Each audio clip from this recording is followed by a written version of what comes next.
the spirit of 1.8 million West Virginians wills you to victory. Other places have pro teams, but in this state, the Mountaineers are a way of life. When I competed and wore that number, I competed for the state and for the people, not just for the university. Now, let's roll out the carpet and bring on the Mountaineers. Pittsnuggle spree. Yes! Alexander. Robinson comes back. It's a dunk right at his feet. Send it in, Joe. Butler into the lane, into traffic. It goes again. West Virginia has won its first Big East championship.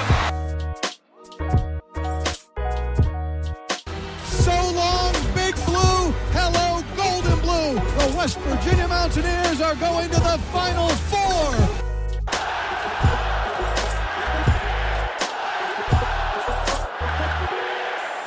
And now, the show brought to you by Mountaineer fans for Mountaineer fans, the Country Roads Webcast.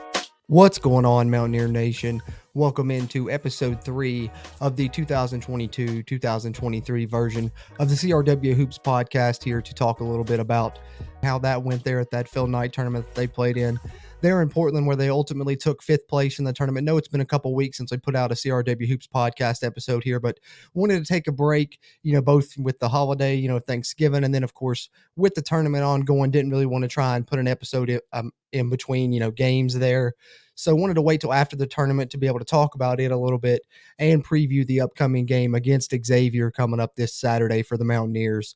So that's what we're going to do kind of on the agenda here on the docket for episode 3 of the 2022-2023 CRW Hoops podcast, as the West Virginia Mountaineers basketball team currently sitting at 6-1. But before we get into the recap of the Phil Knight tournament there in Oregon and previewing the game against Xavier, let's talk a little bit of Mountaineer news.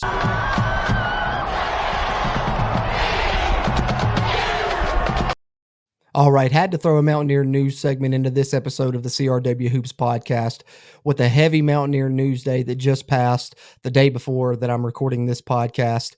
West Virginia has found a new athletic director in Wren Baker, coming to the Mountaineers from North Texas, hired to be the new West Virginia athletic director and vice president.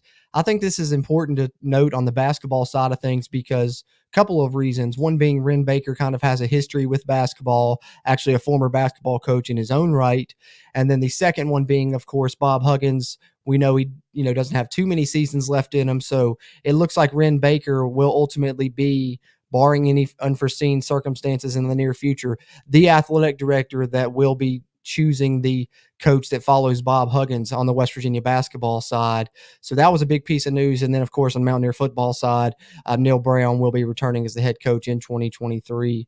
Just kind of wanted to give some brief thoughts on those here. If you want my expansive thoughts on that, a little bit more in depth as I went over it on the Country Roads Webcast YouTube channel, I did a live stream talking about both, a live stream talking about Wren Baker returning as athletic director, and then another one talking about Neil Brown's return on the football side of things. But as far as basketball news is concerned, I think this is of note, of course, because it is within the university, and Bob Huggins and Shane Lyons were noted to have a kind of tumultuous relationship. So hopefully him and Wren Baker hit it off for the time that Bob Huggins is here. But also I think this is important for the future because you're probably now looking at the athletic director that will handle the transition from Huggins to whoever takes over the Mountaineer basketball program whenever Huggins chooses to hang it up and retire in his coaching career. But ultimately, that's the thing I wanted to touch on. Like I said, I have a emergency podcast episode out on it for you guys on the audio side.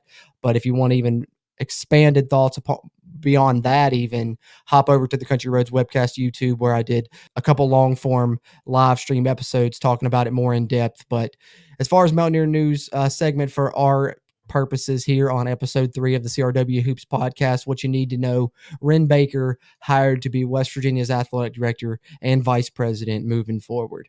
That being said, let's talk a little bit about that Phil Knight tournament that the Mountaineers just finished up playing in, taking 5th place and playing in 3 games there, going 2-1 to bring their record to 6-1 on the 2022-2023 season, as we continue on here in episode 3 of the CRW Hoops podcast.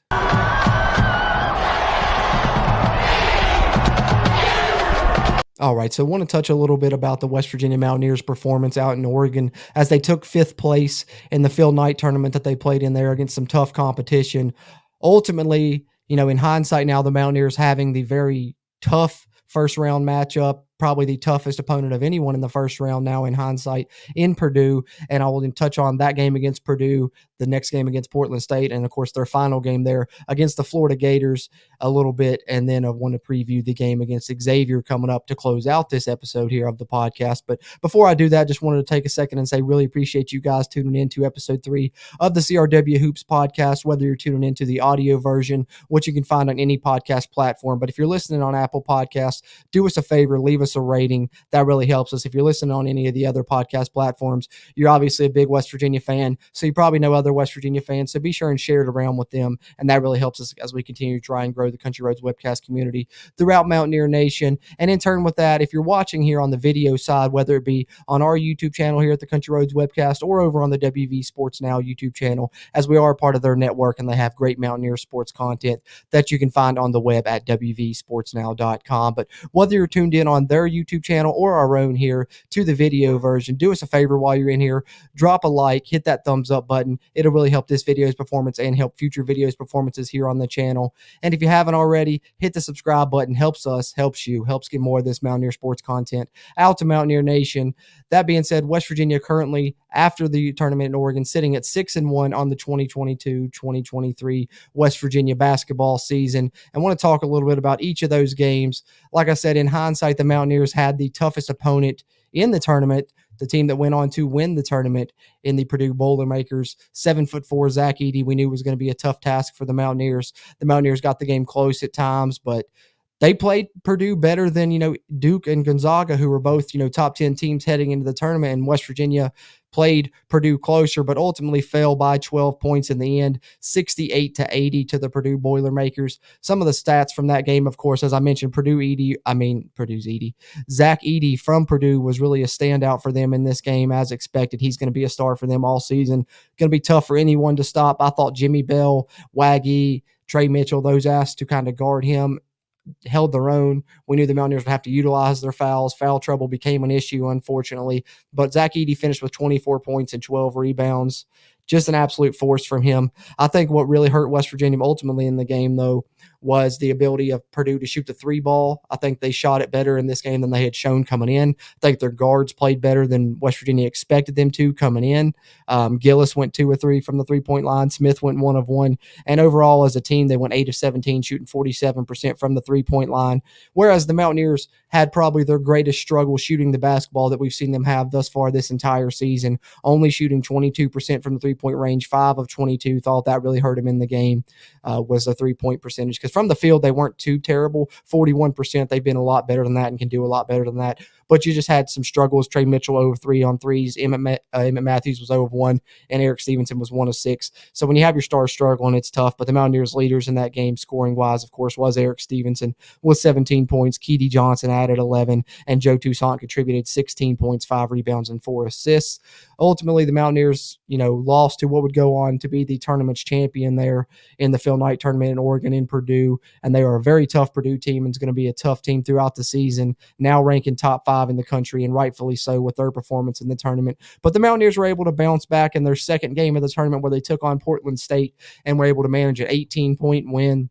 As you can see, the Mountaineers scores really getting more involved, ultimately finishing with 6 players in double figures for the Mountaineers, shooting the basketball a lot better, improving from their 41% against Purdue to 60.8% in this game against Portland State from the field, including 7 of 16 from the 3-point line, 43.8%, while holding Portland State to 25% from the 3-point line and 38% overall from the field. But the one negative that came out of this game in the area of concern that Portland State was maybe able to claw within 20, I think, was the rebounds. The rebounding advantage actually going to Portland State with a 30-27 rebounding advantage over the Mountaineers, including 13 offensive boards for Portland State.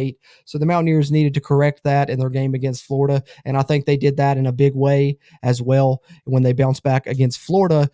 getting their second win there in the Phil Knight tournament. After they were 1-1, they moved to 2-1 there in Portland, beating Portland State and then absolutely dominating Florida in what is arguably the best performance of the season for the Mountaineers, the 84-55 win. And I think they took the rebounding disadvantage in the game against Portland State personal, as they out-rebounded Florida by 21, 49-28 rebounding advantage for the Mountaineers, including a 15-6 advantage on the offensive glass.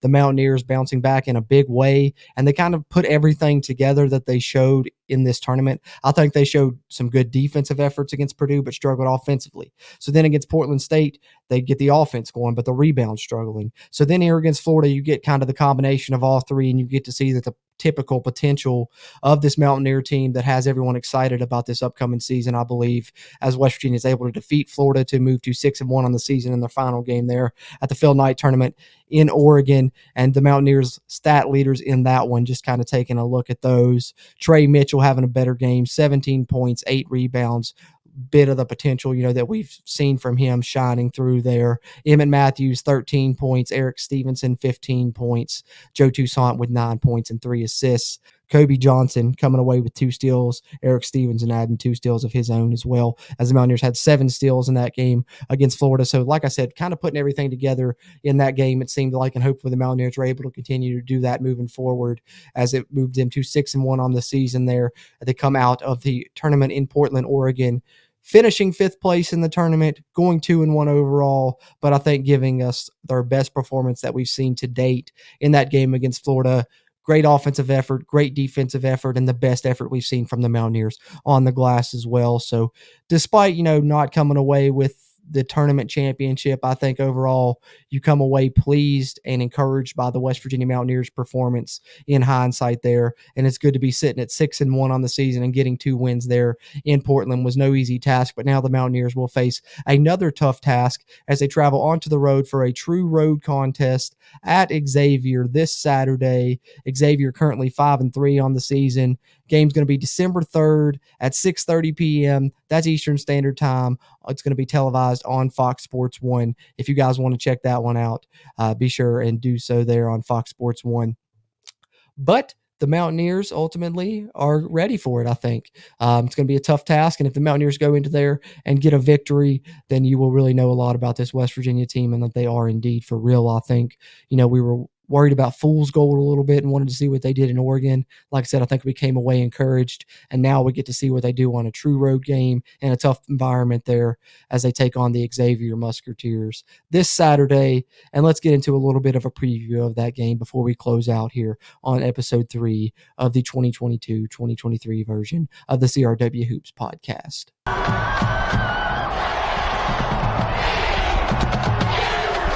All right, so West Virginia, as I mentioned, currently sitting at 6-1 overall on the season. Going to head to Ohio to take on this tough Xavier squad that currently sits at 5-3 on the season. But don't let the 3 losses fool you.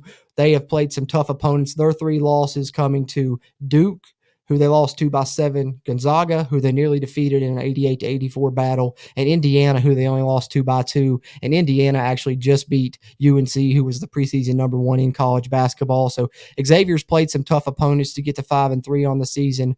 Overall, taking a look at some of the team stats this season, they're scoring the ball really well, 84 points a game. Defensively, they're giving up 73.5, though. But like I said, as you can see from their field goal percentage, really high potent offense, over 50% scoring on the season at 51.4. Field goal percentage, they're averaging 37 rebounds a game, where the Mountaineers are only averaging 35. And they turn teams over as well. West Virginia averages 8 steals on the season, as does Xavier. But Xavier also has a nice rim protector there, as they're averaging 5 blocks a game on the season. So I think the Mountaineers are going to be tested defensively in this game. Xavier is a team that can score it. And not only are they a team that can score it, they're a team that has guards that will attack the rim. So West Virginia, we know in the past couple of years, Huggins' complaints have been with the defense not being great at their on-ball defense and giving up too many straight-line drives. And we're going to find out a lot about this year's version of West Virginia's ability to stop those straight-line drives against Xavier, and hopefully it's much improved, as I think we believe that it will be. Taking a look at some of the individual numbers and the team leaders for both teams heading into the contest. Like I said, Xavier has really good guard play, and that's evidenced by their 2 guards here that are averaging 15.8 points a game for Solely Borum, and 15.7 points a game for Colby Jones. Both guards averaging over 15 points a game. And how about a third guard in double figures down here with Adam Kunkel at 11.5 points per game? Overall, they have 5 players currently averaging double figures in scoring as their 2 forwards, Jack Nunge and Zach Fremantle, who really helped them do that rim protection that I talked about earlier, as both of them averaging over a block a game, with Nunge at 1.6 and Fremantle at 1.4 blocks per game. And both those guys may create a challenge for the Mountaineers down low. We know Mountaineers struggle with the 7'4" Zach Edey. Jack Nunge is also 7 foot tall there in the middle for Xavier. And Zach Fremantle, no slouch himself, 6'10", 225. He goes there as well. So the Mountaineers got their hands full defensively in this game, I think. They're going to have to try and stop these Xavier guards that can score, and some big men on defense that Xavier has that could bother West Virginia as they try and attack the cup. But I think the Mountaineers have the players that can shut down those Xavier guards defensively, whether it be Keedy Johnson, Eric Stevenson, Emmett Matthews, Joe Toussaint. I think the Mountaineers have a lot better perimeter defenders than they've had in years past, and we're going to see them put to test in this game. So I think it's going to be a really good for a barometer to see just how good on-ball defenders these players truly are. And I think if they're as good as I believe that they can be, West Virginia will be able to stop some of those drives that Xavier's been to do thus far this season, and hopefully shut down some of the scoring from their guards. But looking at West Virginia's stat leaders coming into the game, Eric Stevenson, currently the team's leading scorer, 14 points a game. Jimmy Bell leading the team in rebounds at 5.3. Assists, currently Joe Toussaint just over 3 a game. Keedy Johnson right at 2 steals a game. Blocks, James Okonkwo currently the leader at 0.7 a game. So no Mountaineer averaging a block a game yet. But diving in a little bit more on the numbers, Trey Mitchell averaging 12.6 points per game for the Mountaineers and almost 5 rebounds as well. Joe Toussaint coming off the bench, I think he's provided the Mountaineers a great scoring spark from the bench there, 11.1 points per game, and then 10.1 points per game for Emmett Matthews.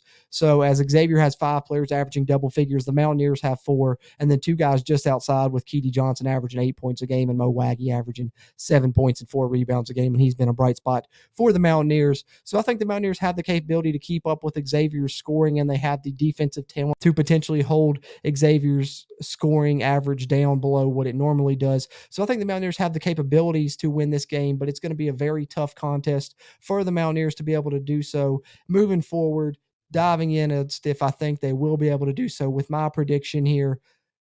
It's going to be a tough one, but I'm going to go with the Mountaineers ultimately. I know everyone is probably siding with Xavier. I don't think a line's out on the game yet, but I know ESPN's FPI, their predictor there has Xavier over a 50% chance to win the game, but I think the Mountaineers are hungry to really show something. I think they wanted to beat that Purdue team really badly. I think they have that hunger and that taste that they in their mouth for a victory, and a big important victory. I think they know that a victory on the road here will really help them seeding wise come tournament time.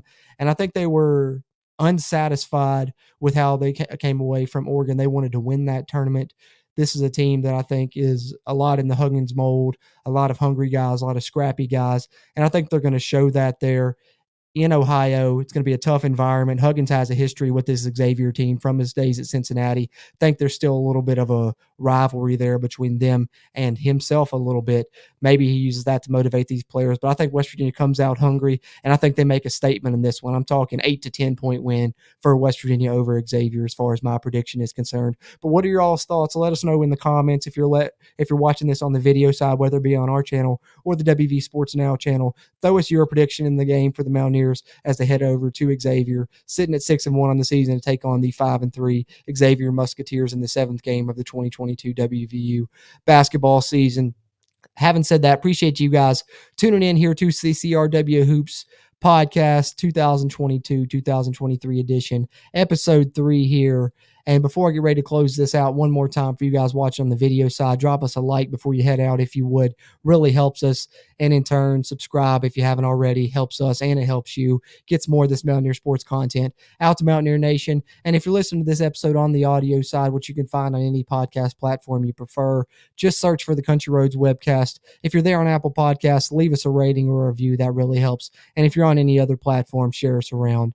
And we will have another CRW Hoops podcast episode dropping within a week's time. Beyond that, though, be on the lookout for the West Virginia post-game show for this game against Xavier coming Saturday evening. Game tips off at 6:30 p.m., so looking at probably a 9 p.m. or later start for our post-game show for that one, but that'll be streamed live on the Country Roads Webcast Facebook, YouTube, and Twitch pages, so you can check that out, and then we'll have more Mountaineer basketball content as the season continues to progress. Appreciate you guys for tuning in here to episode 3 of the 2022-2023 CRW Hoops podcast. Having said that, as always, I'm Jordan Cruz, and until next time, let's go Mountaineers. If you really want to know, then come on, let's go. Take a stroll down those